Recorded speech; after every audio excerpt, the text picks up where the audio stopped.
दोस्तों आज के इस वीडियो में हम बात करने वाले हैं स्टूडेंट के ऊपर। दोस्तों आज की इस वीडियो में हम ये जानेंगे कि क्या एक स्टूडेंट अपने पैसे को इन्वेस्टमेंट करके अपने लिए एक वेल्थ क्रिएट कर सकता है कि नहीं कर सकता है।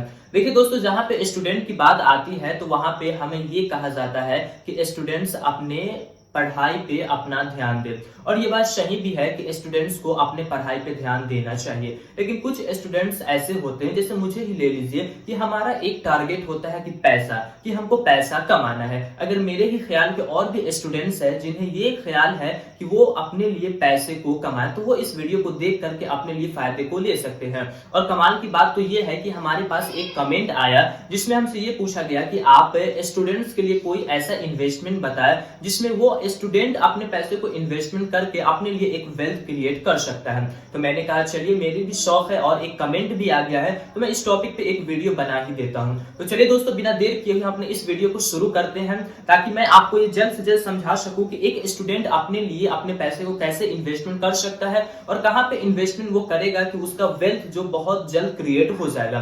तो सबसे पहले मैं यहां पे लिख दे रहा हूं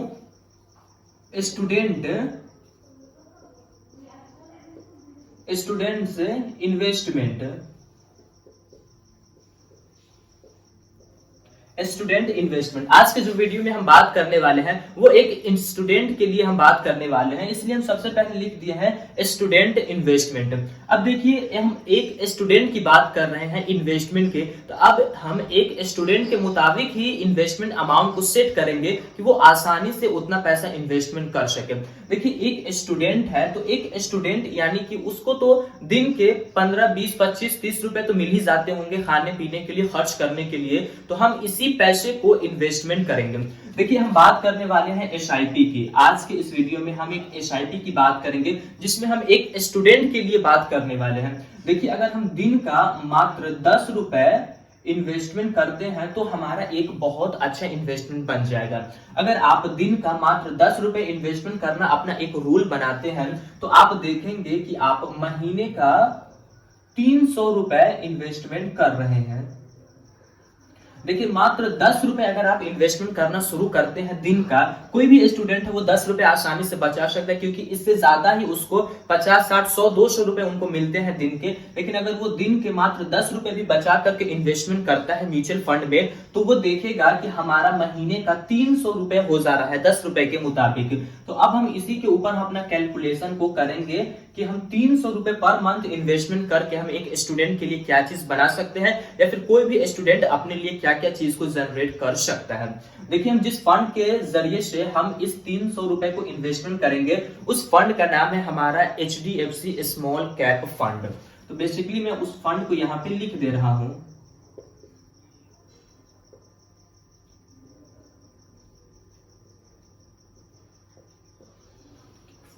HDFC small cap fund. Small cap fund यहाँ पे आया है, यानी कि यहाँ पे रिस्क जो है वो थोड़ा ज्यादा है। लेकिन हम एक स्टूडेंट्स की बात कर रहे हैं जिसकी एज तकरीबन 18 प्लस होनी चाहिए। 18 प्लस है तभी वो इस वीडियो का कोई फायदा उठा सकता है। अगर वो 18 एज से नीचे का है तो वो इस वीडियो का कोई फायदा नहीं उठा सकता है। तो हम देखते हैं कि HDFC स्मॉल कैप फंड, यानी कि यहाँ पे आपको रिस्क देखने को मिलेगा, लेकिन हमारी उम्र जो है वो बहुत कम है, तो हम लंबे समय तक इस इन्वेस्टमेंट को ले जा सकते हैं, जिससे हमारा जो ये जो रिस्क है वो रिस्क जो बहुत ही कम हो जाएगा। तो चलिए, सबसे पहले मैं आपको फंड की बात बता देता हूं कि फंड के अंदर आपको क्या क्या पोटेंशियल देखने को मिलता है। फिर उसके बाद इधर हम आपका कैलकुलेशन भी करके दिखा देंगे कि आप दिन का मात्र 10 रुपए इन्वेस्टमेंट करके महीने के 300 से आप कैसे अपने लिए एक वेल्थ क्रिएट कर सकते हैं। तो चलिए, सबसे पहले फंड की जानकारी ले लेते हैं। तो सबसे पहले हम इसके लॉन्चिंग डेट को देखेंगे कि ये फंड लॉन्च कब हुआ है। ये देखने से आपको ये क्लियर हो जाएगा कि ये फंड कितना पुराना है। उसके बाद जो है वो हम देखेंगे फंड साइज को।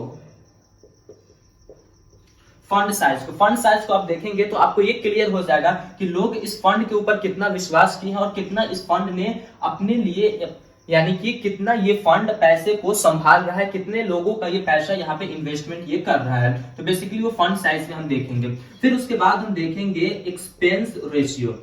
आपको पता होगा एक्सपेंस रेशियो क्या है। अगर आपको पता नहीं तो मैं आपको बता दूं कि एक्सपेंस रेशियो वो रेशियो होता है जो आपसे कुछ चार्जेस लिया जाएगा। यानी कि आप तो इस फंड में अपने पैसे को दे देंगे, लेकिन जो फंड मैनेजर जो बैठा हुआ है, जो वो डिसाइड करता है कि किस पैसे को कहाँ इन्वेस्टमेंट करना है, कैसे इन्वेस्टमेंट करना है, उसका ये चार्ज होता है। तो कुछ आपसे कुछ परसेंटेज का चार्ज आपसे लिया जाता है, उस चार्ज को हम एक्सपेंस रेशियो कहते हैं। फिर उसके बाद हम देख लेते हैं रिटर्न्स की। देखिए दोस्तों, यही सबसे ज्यादा मेन होता है, यही सबसे मेन चीज होता है, इसी के लिए हम अपने पैसे को इन्वेस्टमेंट करते हैं। तो हम देख ले रहे हैं रिटर्न्स की। अगर रिटर्न्स किसी फंड में हमें ना मिले तो हम वहां पे अपने पैसे को इन्वेस्टमेंट करते ही नहीं है, इसीलिए रिटर्न्स देखना जरूरी है। फिर लास्ट में जो है वो हम देखेंगे होल्डिंग्स को। होल्डिंग्स कहने का मतलब ये हुआ कि जो पैसा हम यहाँ पे इन्वेस्टमेंट कर रहे हैं, हमारा पैसा वो कहाँ कहाँ इन्वेस्ट हो रहा है, ये जानकारी हमको मालूम होनी चाहिए। तो यहाँ पे हम होल्डिंग्स की बात कर लेंगे। तो चलिए सबसे पहले हम लॉन्चिंग डेट को देख लेते हैं कि ये फंड जो है वो कब लॉन्च हुआ है। दोस्तों ये जो फंड है वो 3 अप्रैल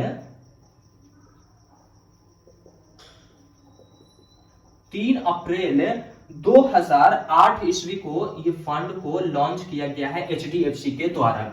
फिर अगर हम फंड साइज की बात करें तो यहाँ पे आपको काफी बड़ा फंड साइज देखने को मिलता है। दोस्तों यहाँ पे आपको फंड साइज देखने को मिलेगा 23,183 करोड़ रुपए का आपको यहाँ पे फंड साइज जो है वो देखने को मिलेगा। एक्सपेंस रेशियो की बात करें तो यहाँ पे आपसे बहुत ही कम एक्सपेंस रेशियो के तौर पे चार्जेस लिया जाता है, बहुत ही कम, मात्र 0.75%, यानी कि आपसे 1% पे यहाँ पे एक्सपेंस रेशियो नहीं लिया जाता है। फिर अगर हम रिटर्न्स की बात करें, लास्ट के अगर हम 3 इयर्स रिटर्न्स की अगर हम बात करते हैं तो आप देखेंगे तो आप कहेंगे इतना ज्यादा रिटर्न से दे रखा है। दोस्तों लास्ट के 3 साल के अंदर में ये जो फंड है वो रिटर्न्स दिया है 37.35% का, ये एनुअल रिटर्न्स दिया है, यानी कि हर साल ये इतना रिटर्न्स दे रहा है। लास्ट 3 साल पहले का ये रिकॉर्ड है। फिर अगर हम होल्डिंग्स की बात करते हैं, मार्केट कैपिटलाइजेशन की अगर हम बात करते हैं, उस मुताबिक अगर हम होल्डिंग्स की बात करते हैं तो इसका जो सबसे ज्यादा पैसा जो है वो मिड कैप में इन्वेस्टमेंट किया गया है। फिर उसके बाद यहाँ पे आपका पैसा जो इन्वेस्टमेंट किया गया है वो स्मॉल कैप में आपका पैसा इन्वेस्टमेंट किया गया है। फिर उसके बाद आपका पैसा जो है वो लार्ज कैप में इन्वेस्टमेंट किया गया है। तो तीनों को हम देख लेते हैं कि कहां कहां पे आपका पैसा कितना इन्वेस्टमेंट किया गया है। तो मिड कैप में अगर हम देखें तो यहाँ पे आपका 63.74% जो आपका पैसा है वो यहाँ पे आपका इन्वेस्टमेंट किया गया है, जो सबसे ज्यादा आपका पैसा मिड कैप में ही इन्वेस्टमेंट किया गया है। अब यहाँ पे ध्यान देंगे तो आप देखेंगे कि स्मॉल कैप फंड है ये, लेकिन सबसे ज्यादा पैसा यहाँ पे मिड कैप में इन्वेस्टमेंट किया गया है। ये ऐसा इसलिए किया गया है ताकि जो रिस्क है उसको कम कर दिया जाए। देखिए 3 लेवल होते हैं, मार्केट के 3 लेवल होते हैं। पहले लेवल होते हैं स्मॉल कैप फंड, दूसरा लेवल होता है मिड कैप और तीसरा लेवल होता है लार्ज कैप। तो जो कंपनियां स्मॉल कैप में आ गई है और आ करके इस फंड से आगे निकल गई है वो कंपनी मिड कैप में जाती है, और जो मिड कैप को पार कर जाती है वो लार्ज कैप में जाती है। तो यहाँ पे आपका सबसे ज्यादा पैसा दूसरे नंबर वाले फंड में आपका पैसा इन्वेस्टमेंट किया जा रहा है। दूसरे नंबर पे जो कंपनियां हैं उसमें आपका पैसा इन्वेस्टमेंट किया गया है।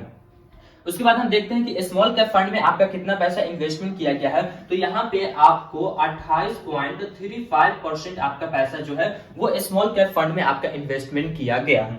फिर लार्ज कैप की बात करें तो यहाँ पे आपका बहुत ही कम पैसा इन्वेस्टमेंट किया गया है, मात्र 7.92% आपका जो पैसा है वो लार्ज कैप में इन्वेस्टमेंट किया गया है। तो बेसिकली ये जानकारी हो गई आपकी फंड की कि हम एचडीएफसी स्मॉल कैप फंड में अपने पैसे को इन्वेस्टमेंट करेंगे तो यहाँ पे हमें क्या क्या पोटेंशियल है वो देखने को मिलेगा। तो ये सारी चीजें आपको यहाँ पे है वो देखने को मिलेगा।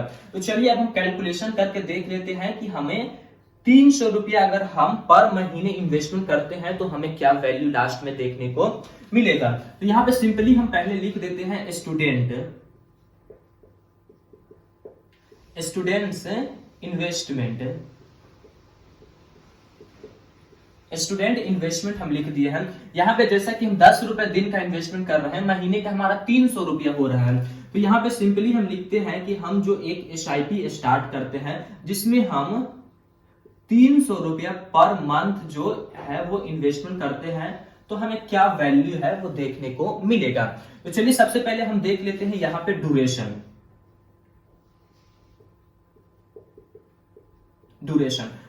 का मतलब ये हुआ कि आप कितने दिनों तक यहाँ पे अपने पैसे को इन्वेस्टमेंट करेंगे, वो चीज हो गया। फिर हम देखते हैं कि रिटर्न्स। यही रिटर्न्स की हम बात कर रहे हैं, लेकिन यहाँ पे कुछ आपको अलग चेंजेस देखने को मिलेगा। वो क्या आपको मिलेगा वो अभी आपको क्लियर हो जाएगा। ड्यूरेशन हो गया, हमारा रिटर्न्स हो गया, फिर उसके बाद हम देखते हैं कि हमारा इन्वेस्टमेंट अमाउंट क्या होता है। इन्वेस्टमेंट अमाउंट हमें यहाँ पे क्या देखने को मिलेगा, और फिर लास्ट में हम देखेंगे कि यहाँ पे जो है हमारा फाइनल वैल्यू हमें क्या देखने को मिलेगा। देखिए ड्यूरेशन की बात करें, यानी कि कितने दिनों तक आप अपने पैसे को यहाँ पे इन्वेस्टमेंट करेंगे। जैसा कि मैं बात कर रहा हूं 18 साल एज की, जैसे कि मैं बात किया हूं 18 साल प्लस एज की, यानी कि इनके पास बहुत से समय है। ये चाहे तो अपने पैसे को 50 साल तक भी इन्वेस्टमेंट कर सकते हैं, उससे ज्यादा भी कर सकते हैं, और मात्र दिन के 10 रुपए ही इन्वेस्टमेंट कर रहे हैं। देखिए ड्यूरेशन कहने का मतलब ये हुआ कि आप कितने दिनों तक इन्वेस्टमेंट करेंगे, तो आप ना हमेशा ड्यूरेशन में लंबे समय को लीजिए। देखिए म्यूचुअल फंड की एक खासियत है कि आप जितना लंबा समय लेंगे उतना बड़ा आपको वेल्थ देखने को मिलेगा। तो यहाँ पे हम जो इनके लिए जो टाइम पीरियड को जो ले रहे हैं, जो ड्यूरेशन को ले रहे हैं, वो हम ले रहे हैं 27 साल। यहाँ पे हम दो टाइम पीरियड लेंगे, एक हम लेंगे 27 साल का और एक हम लेंगे 30 साल का। कोई व्यक्ति होगा जो 27 साल के लिए करेगा और 30 साल के लिए करेगा। मैं दो इसलिए लिया हूं ताकि आपको मात्र यहाँ पे 3 साल का आपको फर्क देखने को मिल रहा है, 27 साल और 30 साल। अब देखिएगा कि 3 साल के फर्क से जो आपका फाइनल वैल्यू है वो 2 गुना का फर्क आपको यहाँ पे देखने को मिलेगा। तो बस आप देखते जाइए। अब देखिए अब हम रिटर्न्स की बात करते हैं। तो जैसा कि यहाँ पर रिटर्न्स आपको लास्ट 3 ईयर में 37 पॉइंट यानी कि 38 के आसपास आपको मिला है, तो हम उतना नहीं लेंगे क्योंकि ये मात्र 3 साल का रिकॉर्ड है। लेकिन यहाँ पे हम 27 साल और 30 साल की बात कर रहे हैं, तो उतना हम एक्सपेक्ट नहीं कर सकते हैं क्योंकि यहाँ पे हम लॉन्ग टर्म में जा रहे हैं। यहाँ पे रिटर्न्स पे हम एक बीच का लेंगे जो हमें अच्छे रिटर्न्स दे सके और उससे कम हमें ना मिले। तो यहाँ पे मात्र हम लेने वाले हैं 21% का रिटर्न्स हम यहाँ पे लेने वाले हैं। यहाँ पे भी हमारा जो रिटर्न्स रहेगा वो 21% का ही देखने को मिलेगा। यहाँ पे देखिए यहाँ पे 37 और यहाँ पे 21, यानी कि मैंने 16% कम करके यहाँ पे आपके लिया है 21% का। अब देखिए आपका इन्वेस्टमेंट अमाउंट क्या होता है। अगर आप 27 सालों तक अपने पैसे को इन्वेस्टमेंट करते हैं तो आपका इन्वेस्टमेंट अमाउंट क्या होता है, और आप 30 सालों तक अपने पैसे को इन्वेस्टमेंट करते हैं तो आपका इन्वेस्टमेंट अमाउंट क्या होता है। तो यहाँ पे अगर हम बात करें इन्वेस्टमेंट अमाउंट की, तो यहाँ पे आपका जो पैसा बन जाता है वो 97,200 रुपए आपका इन्वेस्टमेंट अमाउंट हो जाता है 27 साल में। और फिर अगर हम 30 साल की बात करें तो यहाँ पे आपको 1.08 लाख यानी कि 1,08,000 रुपए यहाँ पे आपका इन्वेस्टमेंट अमाउंट हो जाता है 30 साल में। अब देखिए सबसे मेन फाइनल वैल्यू कि आपको लास्ट में क्या मिलता है, ये जोड़ करके आपको रिटर्न्स को जोड़ करके। और हाँ एक चीज और आप समझ लीजिए कि रिटर्न्स तो इतना का आपको मिल ही रहा है, लेकिन यहाँ पे जो है वो कंपाउंड भी काम कर रहा है। ठीक है दोस्तों, यहाँ पे कंपाउंड भी हो रहा है आपका पैसा। कंपाउंड एक पावर होती है जिसे एल्बर्ट आइंस्टाइन ने 8वां अजूबा बताया है। अब आप देखिए कि यहाँ पे आपको फाइनल वैल्यू क्या देखने को मिलता है। अगर आप 27 सालों तक अपने पैसे को इन्वेस्टमेंट किए हैं मात्र 300 रुपए, तो आपको यहाँ पे आपको 48 लाख रुपए यहाँ पे आपको फाइनल वैल्यू देखने को मिलेगा। 27 सालों का ये रिकॉर्ड है। अगर वही आप 30 सालों तक अपने पैसे को इन्वेस्टमेंट करेंगे तो आपको 89 लाख रुपीस आपको यहाँ पे देखने को मिलेगा। अब आप देखिए कि यहाँ पे 3 साल में आपको कितना बड़ा फर्क देखने को मिला है। यहाँ पे 48 लाख 27 सालों में, लेकिन यहाँ पे मात्र 3 साल अगर हम बढ़ गए तो 89 लाख। अगर आप और 3 साल बढ़ गए या फिर अगर आप 5 साल बढ़ गए तो और आपको मोटा रकम देखने को मिलेगा, सीधा इसका 2 गुना हो जाएगा। ये होती है कंपाउंडिंग की पावर। रिटर्न्स तो एक अलग चीज है जो आपको मिल रही है, लेकिन उसके साथ साथ यहाँ पे आपका कंपाउंड इफेक्ट भी काम कर रहा है। तो देखिए दोस्तों, मैंने आज के इस वीडियो में आपको यह समझाया कि एक स्टूडेंट कैसे अपने लिए मात्र दिन के 10 रुपए इन्वेस्टमेंट करके अपने लिए वो 48 लाख रुपए से लेकर के 90 लाख रुपए तक अपने पैसे को वो बना सकता है। इतना वेल्थ वो क्रिएट कर सकता है, वेल्थ वो जनरेट कर सकता है। अब काफी क्वेश्चन आएंगे कि आप स्टूडेंट्स के लिए बता रहे हैं। देखिए ये हर एक स्टूडेंट के लिए नहीं, मैंने पहले ही कहा है कि जहां पे स्टूडेंट की बात आती है तो उनको अपनी पढ़ाई पे ध्यान देना चाहिए, पढ़ाई पे फोकस करना चाहिए। लेकिन कुछ स्टूडेंट्स ऐसे भी होते हैं जिनको पैसे की जरूरत होती है। अब देखेंगे तो आपको, मैं तो यहाँ पे 18 साल के बाद की बात कर रहा हूँ, अब देखेंगे तो 15 साल के बच्चे, 14 साल के बच्चे कहीं काम कर रहे हैं, किसी होटल पे काम कर रहे हैं, तो उससे तो ये बेहतर ये है ना कि वो अपने पढ़ाई भी कंटिन्यू रखे और उसके साथ साथ वो इन्वेस्टमेंट भी करे, ताकि उन्हें फ्यूचर में मोटे रकम देखने को मिल सकता है। बाकी दोस्तों ये कोई एक रिकमेंडेशन वीडियो नहीं है कि आप ऐसा करें ही करें, ऐसी कोई बात नहीं है, बल्कि ये एक एजुकेशनल पर्पस के लिए बताई गई है। ये एक इसलिए बताई गई है ताकि कोई स्टूडेंट भी है जिसकी ये चाहत है कि मैं पैसे को कमाऊं, तो वो इसमें अपने पैसे को इन्वेस्टमेंट कर सकते हैं। और दिन के मात्र 10 रुपए हैं। अगर आप देखें तो कोई कोई स्टूडेंट ऐसे होते हैं जो किसी होटल में चले जाते हैं तो वो एक जगह पे 500 रुपए का बिल बना के आ जाते हैं, मात्र 2-3 घंटे में वो 500 रुपए का बिल बना के आ जाते हैं, पिज्जा बर्गर वगैरह खा करके आ जाते हैं। 500 रुपए उनके एक दिन में ही निकल गए। लेकिन मैं यहाँ पे बात कर रहा हूं महीने के 300 रुपए के, मात्र महीने के 300 रुपए के। कहां एक दिन के 500 और कहा महीने के 300। अगर ये ऐसा करेंगे तो वो इतने चीज को अचीव कर सकते हैं, वो 89 लाख 90 लाख रुपए को वो अचीव कर सकते हैं अगर वो ऐसा करेंगे। बाकी दोस्तों समझाना मेरा काम है, अगर आप करेंगे तो आपको ये फायदा देखने को मिलेगा, अगर आप नहीं करेंगे तो आपको कुछ भी नहीं देखने को मिलेगा। दोस्तों मैं आशा करता हूं कि आपको ये जानकारी अच्छी लगी हो। अगर दोस्तों अगर आप चाहते हैं कि मेरे भी टॉपिक के ऊपर आप वीडियो बनाए तो आप अपने टॉपिक को कमेंट बॉक्स में कमेंट करें, मैं कोशिश करूंगा कि उसके ऊपर जरूर से जरूर वीडियो बनाऊं। फिर मिलेंगे दोस्तों एक नए वीडियो में, तब तक के लिए जय हिंद जय भारत। अल्लाह पाक आपको सलामत रखे और आप हमारे वीडियोस को इसी तरह देखते रहें।